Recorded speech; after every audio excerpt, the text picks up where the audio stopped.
बहुत समय पहले की बात है। हिमालय की एक शांत गुफा में एक महान योगी तपस्या में लीन थे। गुरु मच्छिंद्रनाथ। उनके शिष्य थे योगीराज गोरखनाथ। गुरु और शिष्य दोनों ही अद्भुत सिद्धियां प्राप्त कर चुके थे, परंतु एक दिन संसार ने उन्हें एक नई परीक्षा में डाल दिया। कहा जाता है कि एक दिन मच्छिंद्रनाथ ध्यान में बैठे थे, तभी उन्हें भीतर से एक आह्वान सुनाई दिया। हे योगी, संसार मोह नहीं, सेवा का अवसर है। वे अपने ध्यान से उठे और त्रिपुर नगर की ओर चले गए। वहां की रानी ने उनका स्वागत किया। धीरे धीरे मच्छिंद्रनाथ वहां के राजमहल में स्थिर हो गए और ध्यान की जगह अब राग, संगीत और सुख सुविधा ने ले ली। जब यह बात गोरखनाथ को पता चली तो वे अपने गुरु की खोज में निकल पड़े। लोगों ने कहा, तुम्हारे गुरु अब राजमहल में रहते हैं, योग त्याग चुके हैं।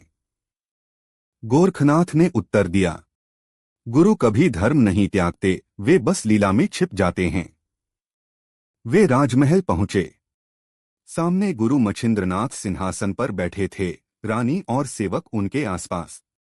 गोरखनाथ ने प्रणाम किया और कहा, गुरुदेव, क्या यह संसार ही अब आपका ध्यान बन गया? मच्छिंद्रनाथ मुस्कुराए। गोरख, योगी वही जो संसार में रहकर भी संसार से ऊपर हो।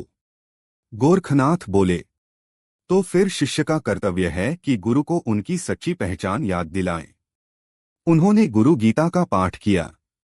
उन शब्दों में इतनी शक्ति थी कि मच्छिंद्रनाथ की चेतना फिर जाग उठी। वे सिंहासन से उठे, रानी को आशीर्वाद दिया और बोले, मोह केवल बाहर नहीं होता, भीतर भी होता है। गोरख ने आज मेरा दर्प तोड़ा है। दोनों गुरु शिष्य गुफा लौटे।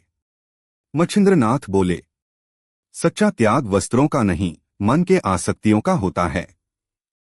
गोरखनाथ ने नमन किया।